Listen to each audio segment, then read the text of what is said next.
Friends, तो आज हम बात करने वाले हैं मुस्लिम स्त्री के विवाह विच्छेद पर अधिकार संरक्षण अधिनियम 1986। ठीक है ना। तो जो मुस्लिम औरत होती हैं, ठीक है ना, मुस्लिम वुमेन्स होती हैं, उनमें जो विवाह विच्छेद होता है उस पर क्या अधिकार है, उसका अधिकार पर संरक्षण से संबंधित ये कानून बनाया गया था। ठीक है, सेंट्रल गवर्नमेंट के द्वारा ये कानून लाया गया था, उसके बारे में आज हम डिस्कस करने वाले हैं। ठीक है, तो बने रहेंगे एंड तक हमारे साथ। चलिए स्टार्ट करते हैं आज का सेशन। इस वीडियो को लाइक करें, हमारे चैनल को सब्सक्राइब कर बेल आइकन जरूर प्रेस करें हमारी न्यू वीडियो सबसे पहले देखने के लिए। तो भी यहाँ पर सबसे पहले देखते हैं, तो इसका जो यहाँ पे साइन हुआ था, हस्ताक्षर हुए थे 19 मई 1986 को। जो हमारे राष्ट्रपति होते हैं उनके हस्ताक्षर हुए थे और उसी दिन से यह लागू भी हो गया था। ठीक है, तुरंत प्रभाव से यहाँ पे यह लागू किया गया था। यहाँ पे यह केंद्र सरकार मुस्लिम स्त्री विवाह विच्छेद अधिकार संरक्षण अधिनियम 1986 की धारा 6 द्वारा प्रदत्त शक्तियों को प्रयोग करते हुए उक्त अधिनियम के प्रयोजन को कार्यान्वित करने के लिए निम्नलिखित नियम बनाते हैं। अर्थात यहाँ पे जो विवाह विच्छेद अधिकार संरक्षण से संबंधित नियम है वो यहाँ पे बनाए गए थे इस एक्ट के तहत। ठीक है, ताकि जो मुस्लिम स्त्री है उनको कुछ अधिकार दिया जा सके, उनके अधिकारों का संरक्षण किया जा सके, उसके लिए यह कानून बनाया गया था। ठीक है, तो सबसे पहले हमारी जो पहली धारा है वो क्या कहती है, संक्षिप्त नाम विस्तार और प्रारंभ। ठीक है ना, संक्षिप्त नाम और प्रारंभ जो हर एक्ट में यहाँ पे दिया रहता है। तो संक्षिप्त नाम इसका क्या है कि संक्षिप्त नाम है मुस्लिम स्त्री विवाह विच्छेद अधिकार संरक्षण नियम 1986। ये 1986 का यह एक्ट है और ये तुरंत प्रभाव प्रवृत्ति से होंगे, यानी कि जब 1986 जिस तारीख को यहाँ पे हस्ताक्षर हुए थे उसी दिन यहाँ पे क्या किया गया था, इसको लागू किया गया था। अब दूसरे जो हमारी धारा है वो परिभाषा के बारे में बात करती है कि इन नियमों में जहाँ जब तक कि संदर्भ से अन्यथा अपेक्षित न हो। इसका मतलब क्या है कि यदि यहाँ पे स्पेशली ना दिया गया हो तब तक, जब तक स्पेशली ना दिया गया हो तब तक अधिनियम के अंदर, इस एक्ट में जहाँ पर भी अधिनियम लिखा है उसके अधिनियम का मतलब क्या होगा कि मुस्लिम स्त्री विवाह विच्छेद अधिकार संरक्षण अधिनियम 1986 होगा। ठीक है, और उसके बाद दूसरा बताया गया है कि संहिता। संहिता यहाँ पर इस एक्ट में जहाँ पर भी संहिता का वर्ड लिखा होगा उसका मतलब क्या होगा, दंड प्रक्रिया संहिता है, सीआरपी जो सीआरपीसी है। ठीक है, 1973 उस वहाँ पर यह अप्लाई होगा। ठीक है ना, संहिता का मतलब क्या है, सीआरपीसी। अब उसके बाद तीसरा आता है डेफिनेशन प्रारूप। प्रारूप का मतलब क्या है कि इन नियमों से उपाबद्ध प्रारूप अप्रयत है, यानी कि जो यह एक्ट है उसके लास्ट में दो प्रारूप बताए गए हैं। किस चीज़ के बारे में, पहला तो है आपका शपथ पत्र के बारे में, ठीक है, और दूसरा है आपका घोषणा के बारे में। ठीक है, तो दो यहाँ पे प्रारूप बताए गए हैं, उसी को यहाँ पे लिखा गया है। अब यहाँ पे समन की तामील के बारे में बताया गया है। ठीक है, अब यहाँ पे जो समन की तामील हो, ये इस एक्ट के तहत जो भी एप्लीकेशन फाइल होती है तो उसमें समन की तामील कैसी होगी, ठीक है ना, उसका प्रोसीजर कैसा होगा, उसका प्रारूप कैसा होगा, ये सारी चीज़ें यहाँ पे बताई गई है। तो सबसे पहले यहाँ पे जो उप धारा 1 है, ठीक है ना, उपनियम 1 मान लेते हैं इसको। तो यहाँ पे क्या है कि इस अधिनियम के अधीन किए गए किसी भी आवेदन पर मजिस्ट्रेट द्वारा जारी किया गया प्रत्येक समन लिखित रूप में, ठीक है ना, तो किसके द्वारा जारी किया जाएगा, मजिस्ट्रेट के द्वारा जारी किया जाएगा, और वो भी लिखित रूप में यहाँ पे जारी किया जाएगा 2 प्रतियों में। तो ये तो आपने पढ़ा होगा सीआरपीसी में भी, वहाँ पर भी सेम ऐसे प्रोविजन आपको दिया हुआ है। ठीक है ना, जहाँ पे समन के प्रोविजन दिए हुए हैं, तो लिखित रूप में होगा और 2 प्रतियों में मजिस्ट्रेट के द्वारा, और या फिर इन अन्य ऐसे अधिकारी द्वारा जिसे वो समय समय पर निर्दिष्ट करे हस्ताक्षरित होगा, और उस पर न्यायालय की मुद्रा लगी होगी। अर्थात जो उसका जिस मजिस्ट्रेट के द्वारा जारी किया गया उसके हस्ताक्षर हो गए और न्यायालय की वहाँ पर सील लगी होगी। उसके बाद ऐसे प्रत्येक समन के साथ आवेदन पत्र की एक सत्य प्रतिलिपि होगी। ऐसा जो आवेदन पेश किया गया जिसके एवज में यहाँ पे समन की तामील की जा रही है, तो उस समन के साथ क्या किया जाएगा, आवेदन पत्र जो किया गया उसके एक सत्य प्रतिलिपि यहाँ पे लगाई जाएगी। और तीसरा है आपका कि उपनियम 1 के अधीन, अर्थात यहाँ पे जो बताया गया इसके अधीन जारी किए गए प्रत्येक समन आवेदन की पहली सुनवाई की तारीख भी निर्दिष्ट होगी, जो उस तारीख से 7 दिन के पश्चात की तारीख नहीं होगी जिस तारीख को समन जारी किया गया है। अर्थात जिस तारीख को समन जारी किया जा रहा है उस तारीख से 7 दिन के अंदर की कोई ऐसी डेट लिखी होगी जिस दिन सुनवाई किया जाना है। उसके बाद है 4th है प्रत्येक समन की तामील किसी पुलिस अधिकारी द्वारा या फिर न्यायालय की जिसने उसे समन जारी किया है किसी अधिकारी द्वारा की जाएगी। अर्थात जब समन जारी किया जा रहा है यहाँ पर, तो या तो पुलिस अधिकारी द्वारा भी उस समन की तामील कराई जाएगी, या फिर यदि न्यायालय किसी स्पेशल यहाँ पे बताया जा रहा है कि उस व्यक्ति के द्वारा, किसी व्यक्ति के द्वारा यहाँ पे समन तामील करवाई जानी है, तो उस व्यक्ति के द्वारा वहाँ पे किया जाएगा। फिफ्थ पॉइंट यहाँ पे आता है आपका, यदि साध्य हो तो समन प्रत्यर्थी पर समन की तामील उसे समन को 2 प्रतियों में एक का परिधान या निविदान करके व्यक्तिगत रूप से किए जाएंगे। अर्थात जो हमदस्त नोटिस होती है, ये हाथों हाथ अपने दे देते हैं, तो वहाँ पे किया जा सकता है एक परिधान के द्वारा। अर्थात 2 प्रति में रहेगा तो एक उसको दे दिया जाएगा और दूसरे में क्या किया जाएगा, उस पर हस्ताक्षर करवाए जाएंगे। ये एक निविदान द्वारा, ठीक है, परिधान निविदान करके व्यक्तिगत रूप से यहाँ की जा सकती है। उसके बाद नेक्स्ट आता है आपका 6 नंबर, प्रत्येक प्रत्यर्थी जिस पर समन की ऐसी तामील की गई है, यदि तामील करने वाले अधिकारी द्वारा इसकी अपेक्षा की जाती है तो दूसरे प्रति के पृष्ठभाग पर उसके लिए रसीद हस्ताक्षरित करेगा। अर्थात यदि जो तामील के लिए जिसको भेजा गया है, जो पुलिस अधिकारी है, फिर कोई अन्य अधिकारी जिसको तामील के लिए भेजा गया है, तो वहाँ पर जाएगा, जिसको तामील के लिए वो समन नोटिस देना है, वहाँ पर जाएगा और वह यदि अपेक्षा करता है तो जिसको नोटिस दी जा रही है वो क्या करेगा, उसके दूसरे जो प्रति है उसके पृष्ठभाग पर क्या करेगा, हस्ताक्षर करेगा। उसके बाद 7 पॉइंट है, जहाँ प्रत्यर्थी सम्यक तत्परता बरतने पर भी ना मिल सके, अर्थात जिसको समन भेजा गया है वो नहीं मिल पा रहा है, तो यहाँ पे क्या किया जाएगा, समन की तामील 2 प्रतियों में से एक को उसके कुटुंब के उसके साथ रहने वाले किसी वयस्क पुरुष सदस्य के पास। अब यहाँ पे ध्यान रखने वाली बात है, यहाँ पे क्या है, वयस्क पुरुष सदस्य होना चाहिए। यहाँ पे फीमेल के बारे में नहीं बताया, सिर्फ मेल पर्सन के बारे में बताया गया है कि उसके जो भी घर में साथ रहने वाले जो भी वयस्क पुरुष हैं, उसके किसी भी सदस्य के पास उस व्यक्ति के लिए छोड़ कर की जा सकती है। और यदि तामील करने वाले अधिकारी द्वारा ऐसी अपेक्षा की जाती है तो जिस व्यक्ति के पास ऐसे सामान को छोड़ा जाता है तो उसकी दूसरे पति को। अब यहाँ पे सेम चीज़ यहाँ पे बोला गया है कि अर्थात वह व्यक्ति जिसको तामील करवाई जानी तो वो नहीं मिल रहा है, तो उसके घर में जो भी वयस्क पुरुष सदस्य होगा उसको वहाँ पे उसकी तामील करवाई जाएगी, उस व्यक्ति के लिए सामान की जो नोटिस है उसको छोड़ दिया जाएगा और दूसरी प्रति में इसके हस्ताक्षर ले जाएंगे, जिसको दिया जा रहा है सामान उसके हस्ताक्षर करवाए जाएंगे।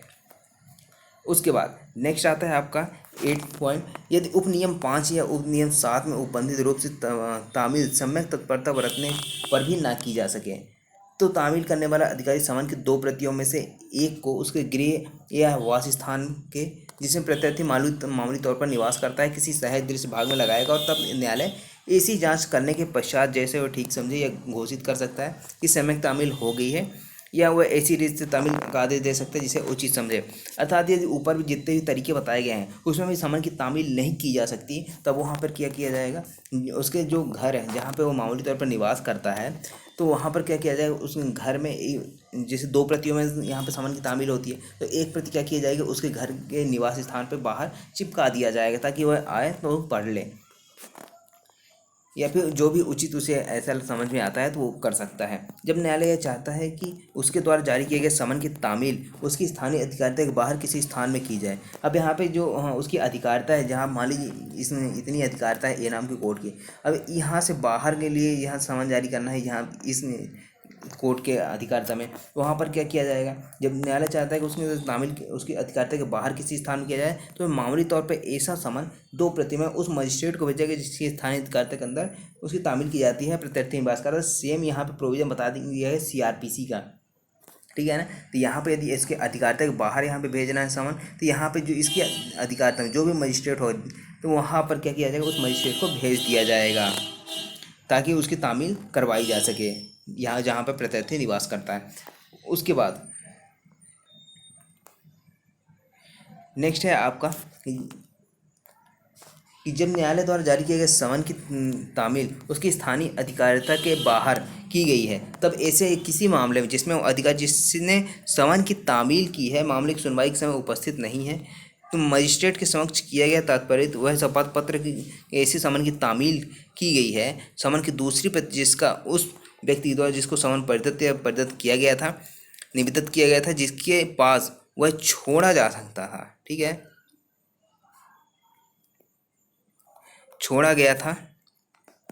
उपनियम 6 या उपनियम 7 में प्रतिनांकित होना तात्पर्य है साक्ष्य में ग्राह्य होगा और जब तक प्रतिकूल साबित नहीं किया जाए तो कथन सही माने जाएंगे। अर्थात जिस अधिकारिता के बाहर यहाँ पे तामील की गई है, जिस अधिकारी के द्वारा अब यहाँ पे उपस्थित नहीं हो सकता है जहाँ जिस दिन सुनवाई है, ठीक है। तब यहाँ पर इसका शपथ पत्र लिया है, शपथ पत्र में ये कह सकता है कि समन की तामील हो गई थी, ठीक है। तो पूरा ये शपथ पत्र का जो फॉर्मेट है आपको प्रारूप 1 में दिया गया है, उसी फॉर्मेट यहाँ पे शपथ पत्र प्रस्तुत किया जाएगा। यहाँ पे मान लिया जाएगा कि उसने समन की तामील करवाई है। उसके बाद है 11वां नियम। उपनियम 10 में वर्णित शपथ पत्र समन की दूसरी प्रति से संलग्न किया जा सकता है और उस न्यायालय को भेज सकता है। अब जैसे मैंने बताया था कि इसके जो प्रारूप बताए गए हैं उसी के अनुसार यहाँ पे शपथ पत्र दिया जाएगा, उस न्यायालय को भेज सकता है जिसने समन जारी किया था। अब यहाँ पे साक्ष्य के बारे में बता दिया गया। समन की तो तामील हो गई, ठीक है ना, सब कुछ हो गया। अब साक्ष्य यहाँ पे कैसे लिया जाएगा ये यहाँ चीज़ यहाँ पे बताई गई है। तो अधिनियम के अधीन कार्रवाई में सब साक्ष्य ऐसे प्रत्यार्थी की उपस्थिति में लिया जाएगा, ठीक है ना। जैसे कि आप सीआरपीसी में पढ़ते हैं सेक्शन 273, ठीक है ना। 273 में आप क्या पढ़ते हैं कि यहाँ पे अभियुक्त को उपस्थिति में साक्ष्य लिया जाएगा। उसी प्रकार से यहाँ भी प्रत्यार्थी की उपस्थिति में साक्ष्य लिया जाएगा जिसके विरुद्ध उपलब्ध करने के और भरण पोषण, मेहर या डावर का संदाय करने या संपत्ति का परिदान करने का आदेश देने की प्रस्तावना है या जब उसकी व्यक्तिगत हाजिरी से अभिव्यक्ति दी गई है तब उसके प्लीडर की उपस्थिति में लिया जाएगा। अर्थात जिस अभियुक्त को या अपनी जिसके अगेंस्ट में ऐसा भरण पोषण या मेहर डावर संदाय करने का यहाँ पे प्रस्तावना की गई है, उसकी यह मान लीजिए हाजिर से अभिव्यक्ति दे दी गई, छूट दे दी गई, आप उपस्थित नहीं हो, आप अपने प्लीडर के द्वारा भी उपस्थित हो सकते हैं। तो यहाँ पर उसके प्लीडर की उपस्थिति में क्या किया जाएगा, संक्षिप्त विचारण के लिए एविडेंस से अभिलेखित किया जाए। जैसा कि संक्षिप्त विचारण में एविडेंस लिया जाता है उसी प्रकार से ऐसे यहाँ पे लिखा जाएगा, अभिलिखित किया जाएगा।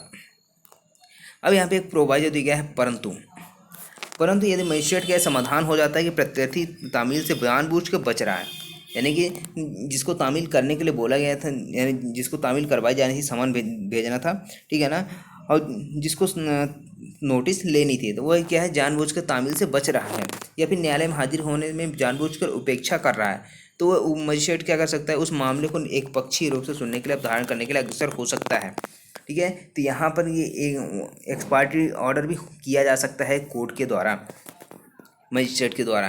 तो ऐसे दिया गया कोई आदेश, ऐसे दिया गया एक पार्टी जो दिया जाता है ऑर्डर, तो ऐसे आदेश के उनकी तारीख 7 दिन के अंदर किए गए आवेदन प्रदर्शित अच्छे कारण से ऐसे निबंधनों के अधीन जिनको अंतर्गत विरोधी पक्ष का खर्चे के संदाय के बारे में निबंधन भी है और मजिस्ट्रेट न्यायोचित और उचित समझे तो पास किया जा सकता है। यानी कि यहाँ पे यदि एक्स पार्टी ऑर्डर कर दिया गया है, ये काफ़ी इंपॉर्टेंट यहाँ पे है कि 7 दिन का ही टाइम उसके पास रहता है कि ये अच्छे जो कारण है, ठीक है ना, रीजनेबल जो वहाँ पे रीजन है उसको बताए, तभी यहाँ पे उसको यदि मजिस्ट्रेट को लगता है कि ये सही है जो कारण बता रहा है, तो वहाँ पे एक्स पार्टी डिक्री को अपास्त किया जा सकता है, एक्स पार्टी ऑर्डर को, ठीक है। उसके बाद कार्यवाही को मुलतवी या स्थगित का, मुलतवी का मतलब क्या है कि रोक देना, या स्थगित का मतलब भी कि रोक देना कुछ टाइम के लिए। तो अधिनियम के अधीन प्रत्येक आवेदन में कार्यवाही यथासंभव शीघ्रता से की जाएगी और विशिष्टतः जब साक्ष्यों की परीक्षा एक बार आरंभ हो जाती है तो वह सभी हाजिर साक्ष्यों की परीक्षा हो जाने तक दिन प्रतिदिन रखी जाएगी। अर्थात जो आवेदन में कार्यवाही की जा रही है वो शीघ्रता से की जाएगी, स्पीडी ट्रायल किया जाएगा, ठीक है। विशिष्टता जब यहाँ पे जब साक्ष्यों की परीक्षा की जाती है, ये जो विटनेस आते हैं उनके एग्जामिनेशन होता है, उसको जब एक बार वो प्रारंभ हो जाता है तो वहाँ पे डे बाय डे क्या रखनी होगी, उसकी कार्यवाही करनी होगी, उनकी साक्ष्यों की परीक्षा करनी होगी जब तक कि ऐसे कोई कारण ऐसा ना मिल जाए, ठीक है ना। यदि उनको पास कोई कारण है कि यहाँ पे कार्रवाई को मुलतवी करना है तो वो लेखबद्ध किए जाएंगे। न्यायालय अगले दिन से बड़े के लिए स्थगित करना आवश्यक ना समझे तब तक यहाँ पे इसको स्थगित नहीं किया जाएगा। यदि उसके पास उचित कारण है उसको लेखबद्ध करेगा, उसके बाद इसको स्थगित कर सकता है। उसके बाद खर्चे, अधिनियम के अधीन आवेदनों के बाबत कार्रवाई करने में न्यायालय को खर्च की बाबत ऐसा आदेश करने की शक्ति होगी जैसा वो चीज़ समझे, यानी कि जो न्यायालय में खर्च होंगे उसको उसके आदेश करने की यहाँ पे शक्ति उसके पास दी गई है मजिस्ट्रेट को। अब धारा 5 के दिन शपथ पत्र, अधिनियम की धारा 5 के दिन फाइल किया गया शपथ पत्र प्रारूप काम्य होगा, अर्थात जो यहाँ पे आगे बताया गया है, ठीक है। धारा 5 के अधीन घोषणा, अब यहाँ पे धारा 5 के दिन लिखित रूप में फाइल की घोषणा प्रारूप खामे होगी। जैसे मैं 2 चीज़ मैंने पहले बताया था, इसमें 2 प्रारूप हैं, फॉर्मेट है। पहला तो है आपका शपथ पत्र वाला और दूसरा घोषणा प्रारूप, ठीक है ना। तो नंबर 1 में कौन सा है, ए नंबर में शपथ पत्र का प्रारूप है, ये पूरा शपथ पत्र का प्रारूप है, आप देख सकते हैं यहाँ पर। उसके बाद नेक्स्ट आता है आपका ये घोषणा का प्रारूप। तो घोषणा का प्रारूप कैसे है ये आप देख सकते हैं, नियम ये देखने के लिए यहाँ पे बताया गया है। ठीक है, ये पूरा यहाँ पे घोषणा का प्रारूप यहाँ पे बता दिया गया है। तो इसी प्रारूप में यहाँ पे फाइल किया जाता है घोषणा पत्र और यहाँ पे शपथ पत्र। ठीक है ना, आई होप आपको समझ में आया होगा। नेक्स्ट में आप मुस्लिम लॉ के अंतर्गत लाने वाला हूँ जो मुस्लिम पर्सनल लॉ का शरीयत लॉ है, ठीक है ना, 1937 का, उसको मैं यहाँ पे डिस्कस करने वाला हूँ नेक्स्ट क्लास में। ठीक है, तो यदि आपको अच्छा लगा तो लाइक करें, शेयर करें और नेक्स्ट लेक्चर ज़रूर देखें। ठीक है।